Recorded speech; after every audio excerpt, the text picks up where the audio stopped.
Operation Barbarossa, launched on June 22, 1941, was Nazi Germany's ambitious plan to invade the Soviet Union. This military campaign marked a turning point in World War II and became the largest invasion in history. Before attacking Russia, Nazi Germany had already conquered several European countries. The path to dominance began with the annexation of Austria in 1938, followed by the invasion of Czechoslovakia in 1939. The Blitzkrieg strategy then led to rapid victories over Poland in 1939, followed by the invasions of Denmark and Norway in 1940. That same year, the Germans swiftly overran Belgium, the Netherlands, Luxembourg, and France. In early 1941, after securing the Balkans, including Yugoslavia and Greece, Hitler turned his attention to the Soviet Union.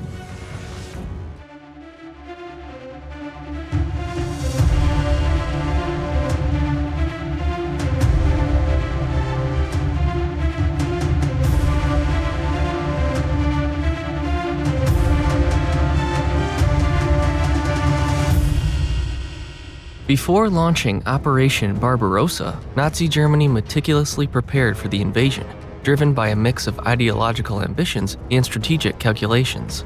Hitler's primary goal was to acquire Lebensraum, or living space, in the east and to destroy the Soviet Union, which he viewed as a stronghold of communism and a threat to Germany's future. In the years leading up to 1941, Germany signed the Molotov-Ribbentrop Pact with the Soviet Union in 1939, a non-aggression treaty that allowed Hitler to focus on conquering Western Europe without fear of Soviet interference. However, the pact was a temporary measure, as Hitler always intended to turn eastward. As early as 1940, detailed plans for the invasion, codenamed Operation Barbarossa, were being developed. These plans involved deploying over 3.8 million Axis troops, 3,300 tanks, and 2,770 aircraft, along an 1,800-mile front. Germany also focused on securing supply lines and establishing forward bases. The German forces were divided into 3 army groups: North, Center, and South, each with distinct objectives targeting Leningrad, Moscow, and the rich agricultural and industrial regions of Ukraine. Army Group North, led by Field Marshal Wilhelm Ritter von Lieb, aimed for Leningrad. Army Group Center, under Field Marshal Fedor von Bock, targeted Moscow. Army Group South, commanded by Field Marshal Gerd von Rundstedt, focused on Ukraine. In response to the growing threat from Nazi Germany, the Soviet Union embarked on extensive military preparations. Despite being caught off guard by the invasion, Stalin had initiated several defensive measures. The Red Army focused on fortifying the western borders, including the Baltic states, Belarus, Ukraine, and the areas around Leningrad, with a series of defensive lines and increasing troop deployments. On the Soviet side, the Red Army was composed of around 5 million soldiers, supported by 24,000 tanks and 20,000 aircraft. Despite their numerical superiority, the Soviets faced significant challenges in organization and readiness. Key Soviet commanders included General Gregory Zhukov, who played a crucial role in the defense of Moscow, and Marshal Semyon Timoshenko, who commanded the southernmost front. On June 22, 1941, the German Wehrmacht launched Operation Barbarossa, initiating the largest and most brutal invasion in military history.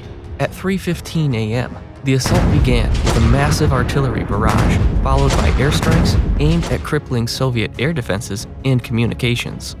The 3 German army groups, North, Center, and South, advanced swiftly across an 1,800-mile front, targeting Leningrad, Moscow, and Ukraine. The Germans employed blitzkrieg tactics, achieving rapid penetration and encirclement of Soviet forces. The initial days saw significant German successes, with the Soviets suffering heavy losses in men and material. By the end of June, the Germans had advanced up to 300 miles into Soviet territory, capturing over 300,000 Soviet soldiers and destroying around 2,000 tanks and 1,500 aircraft. In response to the invasion, Soviet forces quickly mobilized and implemented several countermeasures. Stalin ordered a scorched earth policy, destroying infrastructure and resources to deny them to the advancing Germans. The Soviets also began organizing counterattacks, although these were initially ineffective due to the surprise and speed of the German blitzkrieg. The Luftwaffe launched pre-dawn strikes targeting Soviet airfields.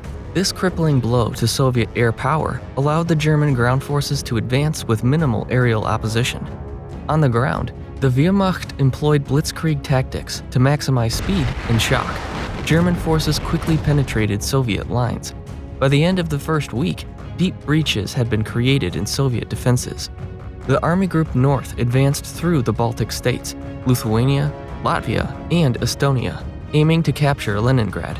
By early September, German forces had cut off all land routes to the city, initiating a blockade that would last nearly 900 days, leading to severe food shortages and immense civilian suffering. In Ukraine, Army Group South captured key cities like Lviv and Kyiv.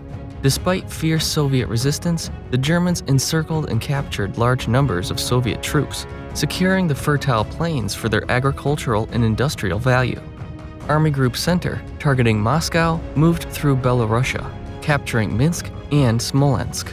Despite stiff resistance, the Germans continued their push towards Moscow, capturing hundreds of thousands of Soviet soldiers and significant Soviet equipment. In northern Finland and Karelia, German and Finnish forces coordinated their efforts to push Soviet troops back, aiming to secure the northern flank and control the vital Murmansk railway, crucial for Allied supplies to the Soviet Union.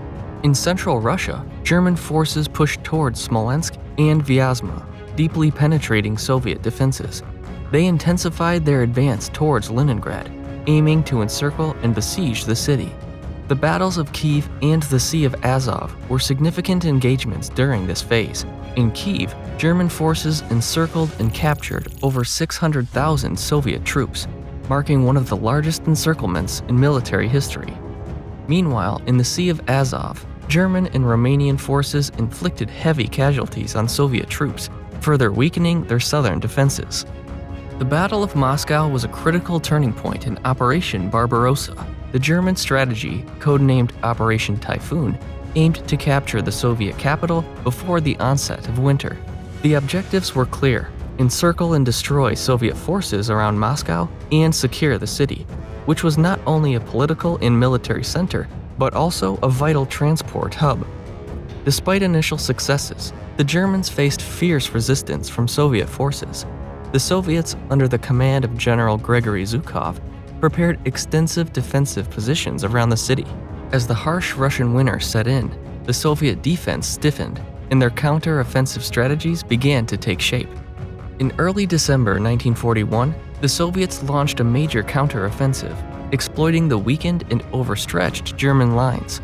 This counterattack pushed the Germans back from the outskirts of Moscow, marking the first significant defeat of the Wehrmacht in World War II. The battle's outcome shattered the myth of German invincibility and boosted Soviet morale. The Battle of Moscow's significance cannot be overstated. It marked the end of the German advance into the Soviet Union and the beginning of a long and brutal war of attrition on the Eastern Front. The successful defense of Moscow was a turning point that contributed to the eventual Soviet victory in World War II. Operation Barbarossa concluded unsuccessfully by December 5, 1941. The German advance was halted, and the Soviets began to push back, initiating a brutal war of attrition that would last until 1945. The immediate consequence was a shift in momentum. The Soviets gained confidence, while the German forces faced their first major setback. Both sides suffered enormous losses. German casualties were over 750,000 by the end of 1941, while Soviet losses were even higher, with millions of soldiers killed, wounded, or captured. Territory initially lost to the Germans began to be reclaimed by the Soviets, reversing earlier gains made by the Wehrmacht. The war crimes and atrocities committed during this period were horrendous. The Germans' hunger plan aimed to starve millions of Soviet citizens, and Einsatzgruppen death squads carried out mass executions. The suffering of civilians during sieges, especially in Leningrad, was immense. One of the most significant battles following Barbarossa was the Battle of Stalingrad. This brutal confrontation from August 1942 to February 1943 became a symbol of Soviet determination and marked the definitive turning point in the war on the Eastern Front.